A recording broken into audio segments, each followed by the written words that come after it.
আপনি আমি এই মুহূর্তে এই জায়গার মধ্যে বসে এখন যতটা ঘড়িতে যত মিনিট, যত সময়, যত সেকেন্ড, এমনও ব্যক্তি আছে যে হসপিটালের মধ্যে ভর্তি, সবে মাত্র তার অপারেশনের কাজ শুরু হইলো, কথা বলেন ঠিক কিনা?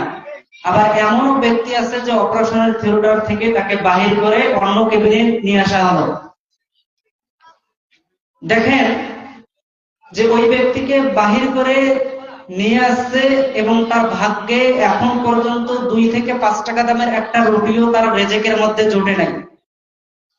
অপর পজিশনে, অপর সাইডে আরেক ব্যক্তি শুয়ে আছে, তার বেডের মধ্যে মিষ্টি মান্ডার অভাব নাই, ফলমূলের অভাব নাই, বারবার রস করতেছে, মুখের মধ্যে দিতেছে, কিন্তু ভিতরে যাচ্ছে না, বাহির করে দিতেছে বারবার।